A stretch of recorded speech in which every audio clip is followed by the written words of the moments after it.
ጉቦ የተቀበለው አቃቢ ህግና ግብረ አበሮቹ ላይ ክስ ተመስርቷል። ክስ የተመሰረተባቸው በሙስና ወንጀል ነው። ምንድነው? የፍትህ ሚኒስቴር ያወጣውን መረጃ በዛሬው ዕለት እንነግራችኋለን። ሐሰተኛ መታወቂያ የያዙ የዘረፋና እገታ ወንጀል የፈጸሙ ተከሳሾች እንዲሁ በእስራት ተቀጥተዋል። በጋምቤላ ክልል ምንድነው የተፈጠረው? የጋምቤላ ብሔራዊ ክልላዊ መንግስት በወቅታዊ የክልሉ ሰላምና ጸጥታ ሁኔታ ላይ አጠር ያለ መግለጫ አውጥቷል። እዛ አካባቢ ያላችሁ ሰዎች ስለ ጉዳዩ እንዲሁም ደግሞ በየትኛውም አካባቢ ያላችሁ ሰዎች እንነግራችኋለን። በስካር የወደቁ አባቱን አልነሳ ስላሉት በዱላ በመምታት ህይወታቸው እንዲያልፍ ያደረገው ልጅም እንዲሁ በህግ አግባብ ሊጠየቅ ነው። ሌላው የማህበራዊ ሚዲያ አንቄነን ባዮችን አልታገስም ብሏል የአዲስ አበባ ፖሊስ። እንዴት ውላችኋል? እነዚህን መረጃዎች በዛሬው ዕለት ለእናንተ ጠራ አድርጌ ነግራችኋለሁኝ። አዳዲስና እናንተን የሚመጥኑትን ብቻ ለአሃዱ ኒውስ ኤንድ ፖለቲክስ ቤተሰቦች በየዕለቱ እናደርሳለን። ሰብስክራይብ ስለምታደርጉን ደግሞ ከልብ አድርጌ ነው ማመሰግናችሁ። ለአዲስ ቤተሰቦቻችን ጭምር በአዲስ ለምትገቡ ዜናዎቻችን በየቀኑ እንዲደርሷችሁ ሁሌም 11 ሰዓት ላይ ሰብስክራይብ ማድረጋችሁን አትርሱ። በቀጥታ ወደ መረጃው እንለፍ።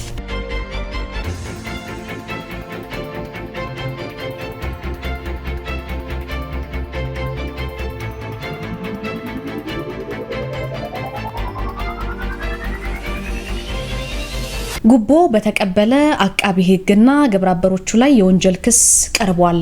በሙስና ወንጀል ክስ ነው የቀረበው። ይሄ ጉዳይ በፍትህ ሚኒስቴር እንግዲህ አቃቢ ህግ የነበረ ግለሰብ ግብረ አበሮቹ ጋር በመሆን ከባለ ጉዳይ በተሰጠ ጥቆማ መሰረት በጉቦ መቀበል ወንጀል ተጠርጥረው በህግ ቁጥጥር ስር ውለው የወንጀል ምርመራ ሲጣራባቸው ቆይቶ ታህሳስ 8 ትላንትና በሙስና ወንጀል ክስ ቀርቦባቸዋል።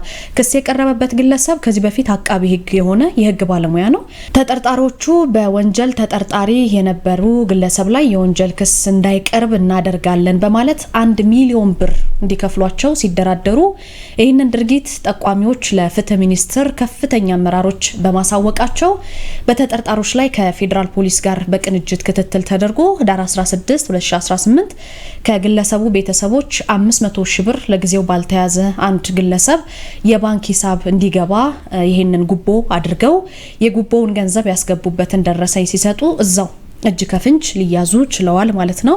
ይህንን ተከትሎ አስፈላጊና አግባብነት ያላቸውን ማስረጃዎች በማሰባሰብ የወንጀል ምርመራ ስራውን በማጠናቀቅም ታህሳስ 8 2018 የፌዴራሉ አቃቢ ህግ የፌድሪ የወንጀል ህግ አንቀጽ 32 ሀ እንዲሁም የሙስና ወንጀሎችን ለመደንገግ የወጣውን አዋጅ ቁጥር 881 ህዝባር 2007 አንቀጽ 10 1 እና 2ን በመጥቀስ በተከሳሾቹ ላይ የወንጀል ክስ በፌዴራሉ ከፍተኛ ፍርድ ቤት ቀርቦባቸዋል ማለት ነው። ጉቦ ስለተቀበሉ ይሄ ማለት ስልጣንን ያላግባብ በመጠቀም ይህንን ጥቆማ በመስጠት ተጠያቂነት እንዲረጋገጥ ላገዙ አካላትንም ምስጋናችንን እያቀረብን ፍትህ ሚኒስቴር በሰራተኞቹ ላይ የሚፈጸሙ ተመሳሳይ የሙስናና የሌብነት ተግባራትን ተከታትሎ ለዜጎች ተጠያቂነትን ለማረጋገጥ የሚያስችል ተጠሪነቱ ለክብርት ሚኒስትር የሆነ ልዩ ቡድን በማቋቋም ወደ ስራ እንደገባ ገልጿል። ይህንን መረጃ የሚያገኝ ነው ከፍትህ ሚኒስቴር ነው። ፍትህ ሚኒስቴር እንዲህ አይነት ተግባራትን በሚፈጽሙ ሰራተኞቹ ላይ ተጠያቂነትን ለማረጋገጥ ቁርጠኛ መሆኑንም እየገለጸ ነው። በፍትህ አካላት የሚፈጸም የሙስና ተግባር ከየትኛውም በላይ አስከፊ በመሆኑ ማንኛውም ሀገር ወዳድ ዜጋ ተመሳሳይ ተግባራትን አስመልክቶ ማንኛውንም መረጃ መስጠት ሲኖርበት መረጃውን ለፍትህ ሚኒስቴር መስጠት አለበት። እንደዚህ አይነት ጉዳይ ያለባቸው ሰዎች ወይም ጥቆማ ለመስጠት ብዙ ጉዳይ ይኖርባቸዋል ከፍትህ ጋር የተገናኘና ስልክ ቁጥር ማስቀምጧል የፍትህ ሚኒስቴር። እንደዚህ አይነት ጉዳዮችን በጥቆማ ስለሆነ ይሄም ጉዳይ የተገኘው ጥቆማ የምትሰጡበትን ቁጥር አስቀምጧል። በ0952 66 66 11 ማሳወቅ ትችላላችሁ። እንደዚህ አይነት ጉዳይ ሲገጥማችሁ ውድ ቤተሰቦቻችን ይሄን በማሳወቅ የፍትህ ስርዓቱን በመጠበቅ እንድታግዙን እንጠይቃለን ሲል ፍትህ ሚኒስቴር ጠይቋል ማለት ነው። ሐሰተኛ መታወቂያ ከጊዜ ወደ ጊዜ የተበራከተ የመጣና በርካታ ዜጎችን በማጭበርበር የገታም የዘረፋም ወንጀል የሚፈጸምበት አንዱ የወንጀል ማጥቂያ ነው። የሐሰተኛ መታወቂያ በመያዝ የዘረፋና እገታ ወንጀል የፈጸሙ ግለሰቦችም ተይዘዋል። የብሔራዊ ደህንነት አገልግሎት ሰራተኞች ነን በማለት ሐሰተኛ መታወቂያ በመያዝ የዘረፋ እገታ ወንጀል የፈጸሙ ግለሰቦችም በጽኑ እስራት እንደተቀጡ ሰምተናል። አንደኛው ተከሳሽ አንተነህ በላይ የሐሰተኛ መታወቂያ ስሙ ብሩክ ሽመልስ፣ ሁለተኛው ተከሳሽ ሚኪያስ አመኑ ይባላል። ሐሰተኛ ስሙ ደግሞ አማን ወርቁ በሚል ነው ያወጣው። ከአንደኛው ጋር በመሆን ከሰበታ ከተማ መኪና ተከራይተው ሐሰተኛ የፌዴራል ከፍተኛ ፍርድ ቤት መያዣ ትዕዛዝ ይዘው በአዳማ ከተማ ወንጀል ለመፈጸም ሲሞክሩ ቆይተው ሁኔታዎችን ካጣሩ በኋላ ወንጂ ወረዳ ፉአድ ሸምሶ የተባለ መኖሪያ ቤት በመሄድ ሐሰተኛ የብሔራዊ ደህንነት አገልግሎት መታወቂያ በማሳየት የግል ተበዳይ ፉአድ ሸምሱን በህግ አሁኑኑ ትፈለጋለህ በማለት በያዙት ህገወጥ ሽጉጥ አስፈራርተው ወደ ተከራዩት መኪና በማስገባት አግተው ለማምለጥ ሲሞክሩ ተበዳዩ ባሰማው የድረሱልኝ ጩኸት የአካባቢው ማህበረሰብ መንገድ ዘግቶ ተጠርጣሪዎችን ነሐሴ 16 2017 እንዲያዙ አድርጓል ማለት ነው። ይሄ ለአዳማ ከተማ የደበላ ክፍለ ከተማ ፖሊስ አሳልፈው ይሰጡታል። የደበላ ክፍለ ከተማ ፖሊስም በተከሳሾች ላይ የምርመራ መዝገብ ከፍቶ ለአቃቢ ህግ በመላክ አቃቢ ህግ የፖሊስን መረጃ እንዲሁም ማስረጃ ተቀብሎ የምርመራ መዝገብ በማደራጀት በአዳማ ከተማ ከፍተኛው ፍርድ ቤት ክስ ይመሰርታል። ከዛ በኋላስ የአዳማ ከተማ ከፍተኛው ፍርድ ቤት የቀረበውን መረጃ ማስረጃውን መርምሮ ጥፋተኞችን ያርማል፣ ሌሎችንም ደግሞ ትምህርት ይሆናል በማለት ዳር 17 በዋለው ችሎት በአንደኛ ተከሳሽ ላይ የ10 ዓመት ከ5 ወር ቅጣት እንዲሁም በሁለተኛው ተከሳሽ ሚኪያስ አመኑ ባልኳችሁ ላይ የ9 ዓመት ከ8 ወር ጽኑ እስራት እንዲቀጡ ተወስኖባቸዋል። በማህበረሰብ አቀፍ ፖሊስ እንግዲህ የተደራጀ የህብረተሰብ ስራ ውጤት መሆኑን የአዳማ ፖሊስ ገልጿል። ይህ ግለሰብ እንግዲህ ሐሰተኛ የብሔራዊ መረጃ ነው ምንሰራው በማለት መታወቂያ በማውጣት ነው አጭበርብረው ለጥያቄ ትፈልጋለህ ብለው ያዋከቡት የነበረው ነገር ግን ግለሰቡ ጩኸት በማሰማቱ እነዚህ ግለሰቦች ሊያዙ ችለዋል። በዚህ መሰረት ጽኑ እስራት ሊቀጡ ችለዋል ማለት ነው። በጋምቤላ ክልል ምንድነው የተፈጠረው? የጋምቤላ ክልል መንግስት በሰላምና ጸጥታ ሁኔታ ላይ መግለጫ ሰጥቷል። ባለፉት የለውጥ ዓመታት እንደ ክልልም ሆነ እንደ ሀገር እየተከናወኑ ባሉ ልማቶች ላይ የሚታዩና የሚዳሰሱ በርካታ ስኬቶች ተመዝግበዋል ይላል መግለጫው ሲጀምር። በክልሉ የአመራር ለውጡ ከተደረገ ወዲህ በሰላም ግንባታ ዘርፍም ለውጥ መመዝገቡ የሚታወስ ነው። በዚህም የክልሉ ህዝቦች በልማት ተጠቃሚ መሆን የሚችሉበት ሰፊ እድልና መደላድል ተፈጥሮ ብዙ ስራዎች ሲሰሩ ቆይተዋል ይላል። ከጥቂት ዓመታት በፊት በክልሉ የተለያዩ አካባቢዎች ሲከሰት የነበረ የጸጥታ መደፍረስ እና ግጭት መንግስት የዜጎችን በሰላም የመኖር መብት ለማረጋገጥ የአመራር ለውጥ መደረጉም የሚታወስ ነው በዚህ ክልል ላይ። በዚሁ መሰረት አዲስ የመጡት አመራሮች የነበረውን የጸጥታ ችግር በመፍታት ህዝቦች በሰላም በመቻቻል በመከባበር አብረው የመኖር ሴቶቻቸው እንዲዳብር የክልሉ ልማትም ከመንግስት ጋር ተቀናጅተው እየተከናወኑ ባሉ የልማት ስራዎች በርካታ ውጤቶች እንዲመዘገቡ ጥረቶች ተደርገዋል ይላል። ነገር ግን የክልሉ ህዝብ ሰላም መሆን እንቅልፍ የሚነሳቸው ግጭትና የሰው ሞት እስራኤ ብለው የያዙ ወይም ደግሞ የሰው ሞት የሚያስደስታቸው ኃይሎች በሰሞኑ የጋምቤላ ከተማን ጨምሮ በሌሎች ወረዳዎች ላይ ትርምስ ፈጥረው ነበረ። የክልሉ መንግስት ከህዝቡ ጋር ተባብሮ ያመጣውን ሰላም ወደ ኋላ ለመመለስ እየሰሩ ያሉ እነዚህ ግለሰቦች ተሽከርካሪዎች ላይ ጥቃት በማድረስ ህይወት እንዲጠፋ በማድረግ የጸጥታ አካላትና አመራርን ኢላማ በማድረግ ወደ ለየለት የህዝቦች እልቂት ለማስገባት የተለያዩ ሙከራዎችን ሲያደርጉ ተስተውሏል ይላል መግለጫው። ከዛ ባሻገር መንግስት ቅድሚያ የዜጎችን ሰላም ማስከበር ላይ ትኩረት በማድረግ ከሚመለከተው አካል ጋር ሆኖ ተጠርጣሪዎችን አድኖ በመያዝ ላይ ነው። በርካቶችን በቁጥጥር ስር ውለዋል ተብሏል። ይህ በእንዲህ እንዳለ የፌዴራልና የክልሉ የጸጥታ አካላት አሁን ላይ ወንጀለኞችን በቁጥጥር ስር ለማዋል ሰፊ ስራዎችን እየሰሩ በመሆኑ ህዝቡ በመሰል ጥፋት ላይ የተሰማሩ አካላትን ሲመለከት ቶሎ ብሎ ጥቆማ እንዲሰጥም የክልሉ መንግስት አሳስቧል። በተጨማሪም ለጸጥታ ስራ ተመድበው ከሚሰሩ የሰራዊት አካላት ውጪ የትኛውንም የጦር መሳሪያ ይዞ የሚገኝ ወይም የሚንቀሳቀስ ግለሰብ የሆነ ሰው ወይም ቡድን ላይ የጸጥታ አካላቱ አስፈላጊውን እርምጃ የሚወስድ መሆኑን መንግስት ያስገነዝባል ብሏል በመግለጫው። መላው የጋምቤላ ክልል ማህበረሰብ የጸጥታ መዋቅሩም የአካባቢውን ሰላም በማጽናት የሚያደርገው ጥረትና አጥፊዎችን ወይም እነዚህ ጸጥታ የሚያደፈርሱ ግለሰቦችን ለህግ ለማቅረብ እየሰራ ያለው የህግ ማስከበር ስራ እንዲደገፍ ጥሪ ቀርቧል። በተከሰተው የጸጥታ ችግር ሳቢያ ደግሞ በደረሰው የሰው ህይወት መጥፋትና ጉዳት የክልሉ መንግስት የተሰማውን ጥልቅ ሐዘን የገለጸ ለተጎጂ ቤተሰቦች መጽናናትን ተመኝቷል ሲል ከሰሞኑ በጋምቤላ ክልል ለተነሳው የሰላም መደፍረስ የክልሉ መንግስት በመግለጫው አካቷል። ወደ ቀጣዩ መረጃ ስናልፍ አንዳንድ ጊዜ እንግዲህ ይፈጠራሉ ብለን ማናስባቸው ወንጀሎች ይፈጠራሉ።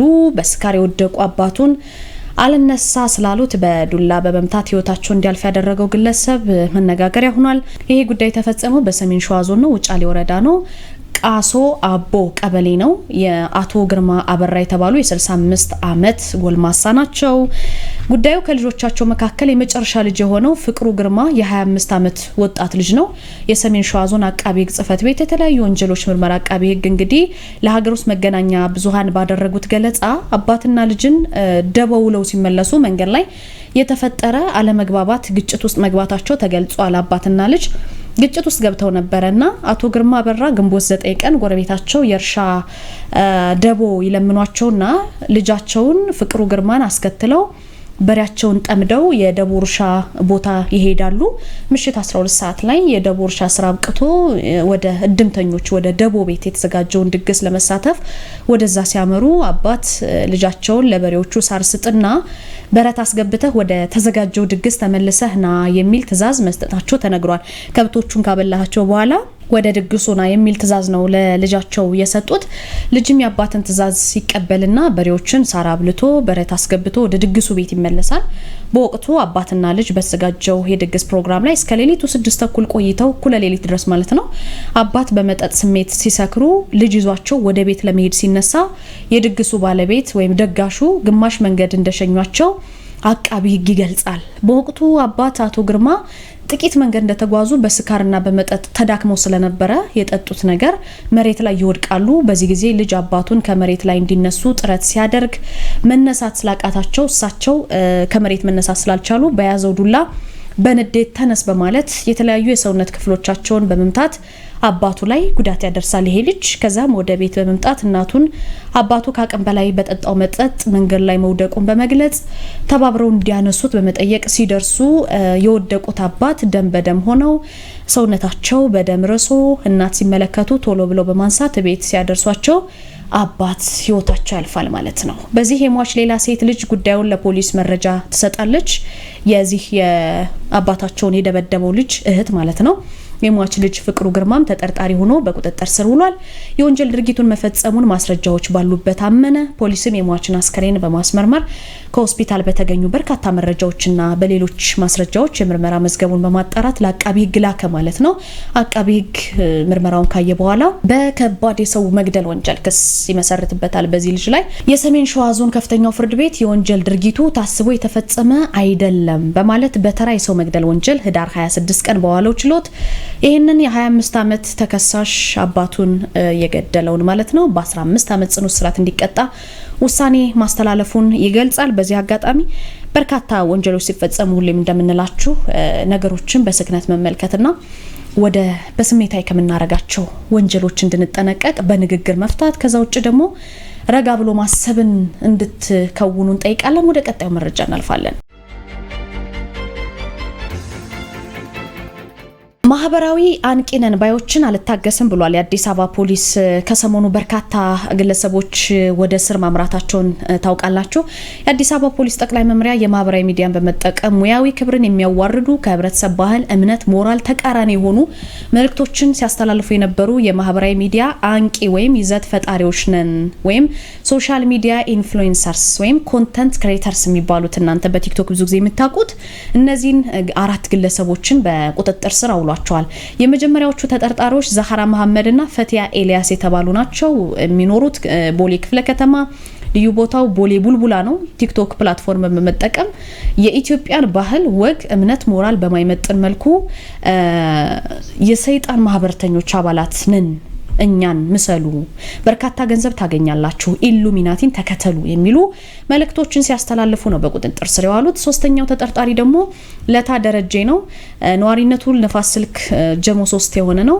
የተከበረውን የመምህርነት ሙያና የመምህራንን ክብር በሚያንቋሽሽ መልኩ ተንቀሳቃሽ ምስሎችን እየሰራ በቲክቶክ ፕላትፎርም ሲያሰራጭ በቁጥጥር ስር ሊውል ችሏል።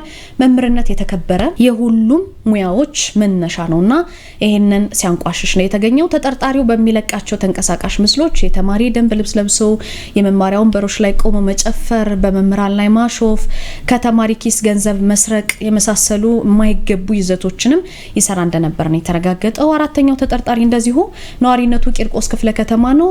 ካምቦሎጆ እየተባለ የሚጠራው ቦታ ነው። ነው። የሽመልስ ሀብቴ ሁለተኛ ደረጃ ትምህርት ቤት ተማሪ ነው። እሱ ደግሞ ምንድነው ያደረገው የቲክቶክን በመጠቀም ከወገቡ በላይ ልብሱን በማውለቅ ራቁቱን በመሆን ሰግጥ ፈምስ በማለት በየመንገዱ ህብረተሰቡን የማስደንገጥ ራቁቱን ምግብ በትሪ በመያዝ ህብረተሰቡን ካላጎረስኳችሁ የማለትና የማስደንገጥ ይዘቶችን ሲሰራ ነው በቁጥጥር ስር የዋለው። ፖሊስ በቁጥጥር ስር በዋሉ ግለሰቦች ወይም የማህበራዊ ሚዲያ አንቂ ወይም ይዘት ፈጣሪዎች ነን በሚሉ ግለሰቦች ላይ ተገቢውን የወንጀል ምርመራ ስራ የጀመረ ነው። በቀጣይም ተመሳሳይ ድርጊት ውስጥ የሚገቡ ማህበራዊ ሚዲያ አንቂ ነን ባዮችን እንደማይታገስም የአዲስ አበባ ፖሊስ ጠቅላይ መምሪያ ገልጿል። በዚህ አጋጣሚ እንግዲህ ብዙዎቻችሁ ቲክቶክ የምትጠቀሙ ወይም የኮንተንት ክሬተርስ ከሆናችሁ ከህግ ተጠያቂነት ሊያድናችሁ የሚችሉ ወይም ደግሞ የኢትዮጵያን ባህልና ወግ የጠበቀ ስርዓቱን የጠበቀ ብዙ አይነት ኮንተንቶች አሉና እነሱን በመጠቀም ህብረተሰቡን በማይጎዳ ታዳጊዎችን ደግሞ በሚያስተምር መልኩ መስራት ይጠበቅባቸዋል። እንደዚህ አይነት ግለሰቦች እንግዲህ ወደ ስር እያመሩ ይገኛሉ። ከኔ ጋር የነበረን ጊዜ ይመስል ነበር። ቤተሰቦቻችን ለሰጣችሁን ጊዜ ከልብ አመሰግናለሁኝ። በየቀኑ እናንተን የሚመጥኑትን መረጃዎች ብቻ እናደርሳለን። ከአሀዱ ሬዲዮ ደግሞ ሌሎችን ከዚህ ውጭ የሆኑ መረጃዎችን ትሰማላችሁ። ከኔ ጋር እዚህ ጋር በቃን። በያላችሁበት ጥሩ ምሽት ይሁን። ላሳስባችሁ ሰብስክራይብ እንዳይረሳ። ቴክኒኩን በመቆጣጠር ነጻነት ኪዳኔ፣ ልሳኑን እየመራው ፍቅር ተቢተው፣ አለም ነው ሹሙ የእናንተ ውድ ቤተሰቦቻችን ሀሳብ፣ አስተያየት፣ ጥቆማ በክብር እየተቀበለ አብረናችሁን ዘልቃለን። አንኳር ዘገባዎቹ ቀዳሚ ናቸው። መስፈርቶቹን ሳያሟሉ የስራ ፍቃድ የወሰዱ 46 የስራ ተቋራጮች እርምጃ እንደተወሰደባቸው ተገለጸ። ባለፉት 4 ወራት ውስጥ የግንባታ ፍቃድ ለማግኘት ማሟላት የነበረባቸውን መስፈርት ሳያሟሉ በህገወጥ መንገድ የስራ ፍቃድ ያገኙ 46 የግንባታ ስራ ተቋራጮች ጉዳያቸው በህግ እንዲታይ መደረጉንም የኢትዮጵያ ኮንስትራክሽን ባለስልጣን ለአሀዱ አስታውቋል።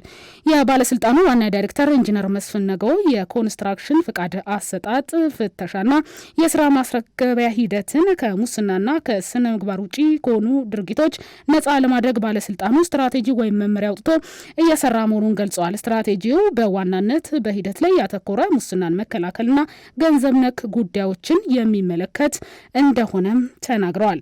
የሙስና መከላከል ስትራቴጂ 2 ዋና ዋና ጉዳዮች ላይ የተመሰረተ ሙስናን መቆጣጠር አንዱ ሲሆን የስትራቴጂ የጥራት ቁጥጥርን፣ የአገልግሎት አሰጣጥ ሂደቶችን ተፈጻሚ አለመሆናቸውን መከታተልንም ያካትታል ብለዋል። አገልግሎትን መሸጥ አለ፣ አንድ ይሄ ነው። ኳሊቲን መሸጥ አለ፣ የሆነ ፓርት መሸጥ አለ። ራሱ ፕሮሰሱን ሚስ ማድረግ አለ። ኳሊቲ የሚጠበቀው በፕሮሰስ ነው። አንዱ ፕሮሰስ ቢዘል ይህም ኮራፕሽን። ምክንያቱም ፋይናል ፕሮዳክቱ ላይ ምን ያመጣል? የኳሊቲ ችግር ያመጣል። ፕሮሰስ ቤዝድ የሆነ የኮራፕሽኖችን የሂደቱን ትራክ የምናደርግ እንደገና ደግሞ የዚህ ሰጥተዋል ይሄ ገንዘብ ጋር የተያዙ ኮራፕሽኖችን ደግሞ ኢንጂነሪንግ ዶክመንቶችና ግምቶች አሉ፣ ሜዥርመንቶች አሉ። እሱን ነው ሬክቲፋይ የምናደርግ። በዚህ ደረጃ የተገኙ ኮራፕሽኖች የሉ። ነገር ግን በመስሪያ ቤት ውስጥና ሰርቲፊኬሽን ላይ ሳያሟሉ ሰርቲፊኬሽን ያገኙ ካምፓኒዎችና ኮንትራክተሮች አሉ። እነሱ 46 አካባቢ ያሉ በፖሊስ ምርመራ ስር ነው ያሉት። በግንባታው ዘርፍ ውስጥ ከህገወጥ ድርጊቶች ጋር በተያያዘ ቁጥጥር እየተደረገባቸው ያሉና እርምጃ የተወሰደባቸው መኖራቸውንም ጠቁመዋል። ወደ ሀገር ውስጥ የሚገቡ ምርቶች ከደረጃ በታች ሆነው የሚገቡ በመኖራቸው አስገዳጅ ደረጃ እንዲዘጋጅ መደረጉ ተገለጸ።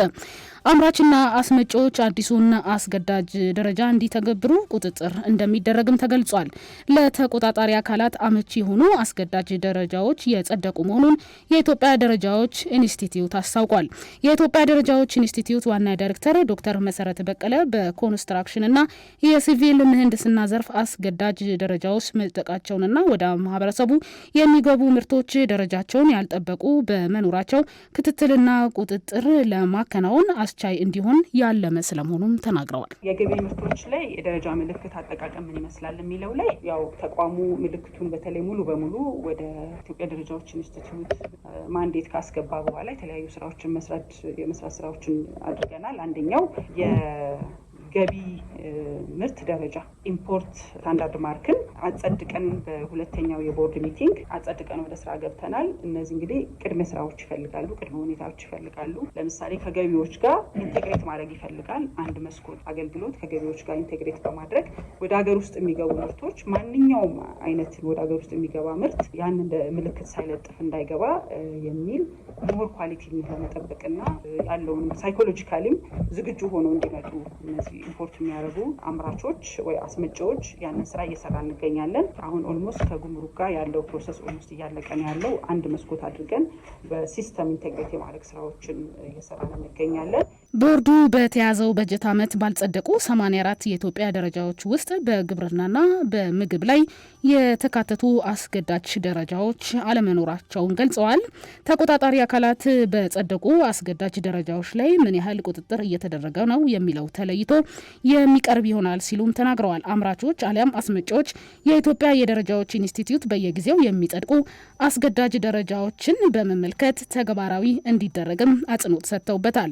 ደረጃዎቹ መኖራቸውን የምርቶች ጥራትን በማሻሻልና ጥራታቸውን ያሟሉ ሸቀጦች ወደ ሀገር ውስጥ በማስገባት ወይም ወደ ውጭ በመላክ ለሀገር ኢኮኖሚ አስተዋጽኦ እንዲያደርጉ እንዲሁም የዜጎችን ደህንነትና ከመጭበርበር የሚከላከሉ መሆናቸውም ተገልጿል። የምርምር ቦታ የመሬት ችግር ሙሉ ለሙሉ አለመፈታቱ ተገለጸ። የኢትዮጵያ ግብርና ምርምር ኢንስቲትዩት የምርምር ስራ ለማድረግ የመሬት ይዞታ ቦታ ችግር ማጋጠሙን አስታውቋል። የኢትዮጵያ የግብርና ምርምር ኢንስቲትዩት በሀገሪቱ ድርቅ መቋቋም የሚችሉ የሰብል ዝርያዎችን በምርምር ማግኘቱን ያስታወቀ ሲሆን የተገኙ ሰብሎች የገብስና የስንዴ ምርት መሆናቸውም ተገልጿል። ተቋሙ በምርምር ያገኛቸው የገብስ ምርትና የስንዴ ምርት በሀገሪቱ በሚገኙ ቆላማ አካባቢዎች ተሞክረው ውጤታማ መሆን የቻሉ ስለመሆናቸውም አስታውቋል። የኢትዮጵያ ግብርና ምርምር ኢንስቲትዩት የሕዝብ ግንኙነትና ኮሚኒኬሽን ስራ አስፈጻሚ ኤልሳቤት ባልስሊዮስ በዚህ ረገድ የምርምር ስራ ለመስራት ቦታ ችግር እንደነበርና ሙሉ ለሙሉ ያለው ችግር አለመፈታቱን ተናግረዋል። የበጀት እጥረት ችግር እንዳለ አንስተው የምርምር ኢንስቲትዩቱ በሀገሪቱ ካሉ ከፍተኛ የትምህርት ተቋማትና ከክልል የምርምር ኢንስቲትዩት ጋር እንዲሁም ከዓለም አቀፍ የምርምር ኢንስቲትዩት ጋርም በመተባበር በጋራ እየሰራ ስለመሆኑም ገልጸዋል። በስንዴ ዘር ድርቅን መቋቋም የሚችሉና ቆላማ አካባቢ ለሚሆኑ በሀገሪቱ አሁን በመስኖ የተመረተው ምርት የስንዴ ዘር ያወጣው የተለዩ በምርምር ያወጡ ድርቅን መቋቋም የሚችሉና ለቆላማ አካባቢዎች የሚሆኑ የስንዴ ዝርያና ሌሎችንም ያወጣል። ገብስ ላይም ቢሆን ድርቅን መቋቋም የሚችሉ በትንንሽ ማሳዎች ብዙ ሃርቨስት ማድረግ የሚችል ብዙ ምርት ማምረት የሚችሉ ዝርያዎችን ለምርምር ያወጣል። አንዱ ተግዳሮት ነው የበጀት እጥረት። መሬት ይዞታ ችግር ነበረ። እሱን በከፊል እየተቀረፈ ይገኛል። መሬት ይዞታን ቦታ የእነሱ ችግር ነበረ፣ እንደ ተግዳሮት ነበረ። አሁን ግን በከፊል እየተቀረፈ ይገኛል። በሀገሪቱ ካሉ ዩኒቨርሲቲዎች፣ የክልል የምርምር ኢንስቲትዩቶች፣ የኢንተርናሽናል የምርምር ኢንስቲትዩቶች ጋር እንሰራለን። ኢንስቲትዩቱ ከሰብል ምርት ባለፈ የተሻሉ የእንስሳት ዝርያ እንዲኖር የምርምር ስራ እየሰራ መሆኑንም አስታውቋል። በዲሞክራቲክ ሪፐብሊክ ኮንጎ በጀልባ መገልበጥ አደጋ የ30 ሰዎች ሕይወት ማለፉ ተገለጸ። በዲሞክራቲክ ሪፐብሊክ ኮንጎ ክዊሊ ግዛት ውስጥ በሚገኝ ወንዝ ላይ ጀልባ ከተገለበጠች በኋላ ቢያንስ 30 ሰዎች ሞተዋል፣ በርካቶች ደግሞ መጥፋታቸውንም ባለስልጣናት ተናግረዋል። ጀልባዋ 100 ተጓዦችን አሳፍራ ነበር ተብሏል። ከነዚህ መካከል 30 ተሳፋሪዎች ሞተዋል፣ 30 ሰዎች ደግሞ በህይወት ተርፈዋል፣ ቀሪዎቹ መጥፋታቸው ተገልጿል። ከሟቾቹ መካከል ወርሃዊ ደሞዛቸውን ለመውሰድ በጉዞ ላይ የነበሩ 20 መምህራን ይገኙበታል። ሌሎች ተጓዦች ደግሞ ለገበያ በመጓዝ ላይ ነበሩ ተብሏል። ህይወታቸው ያለፈው 20 መምህራን ደሞዛቸውን ለመውሰድ ከ100 ኪሎ ሜትር በላይ ይጓዙ እንደነበርም ተገልጿል። ይህንን ተከትሎ በገጠር አካባቢዎች ያለው ኋላቀር የመንግስት ሰራተኞች የደሞዝ አከፋፈል ስርዓትም ትችት እየቀረበበት ይገኛል። ዘገባው የአናዶሉ ነው። የአሜሪካ ሴኔት የ$901 ቢሊዮን የመከላከያ ረቂቅ ህግ አጸደቀ። የአሜሪካ ሴኔት ለ2026 የበጀት ዓመት የመከላከያ ፖሊስና ወጪ አገልግሎት የሚውል የ$901 ቢሊዮን ረቂቅ ህግ አጽድቋል። ህጉ ለወታደራዊ ለብሔራዊ ደህንነት መርሃ ግብር፣ ለጦር ኃይሎች የደሞዝ ጭማሪና ለጦር መሳሪያዎች ገንዘብ ድጋፍም ፍቃድ ይሰጣል ተብለዋል። በሌላ በኩል ህጉ የትራምፕ አስተዳደር በአውሮፓ ውስጥ የአሜሪካን ወታደራዊ ግዴታዎች በፍጥነት መቀነስ ያስችላል ተብሏል። ነገር ግን ለአሜሪካ ብሔራዊ ጥቅም እንደሚሆን ከታመነበት ቢያንስ 76,000 የአሜሪካ ወታደሮችን በአውሮፓ እንዲቆዩም ይፈቅዳል። ከአሁን ቀደም አሜሪካ በአውሮፓ ውስጥ እስከ 100,000 ወታደሮችን አሰማርታለች። በተመሳሳይ አዲስ በጸደቀው ህግ መሰረት በደቡብ ኮሪያ የአሜሪካ ወታደሮች ቁጥር ከ28,500 በታች እንዳይቀንስም ይከላከላል ነው የተባለው። ዘገባው የአልጀዚራ ነው።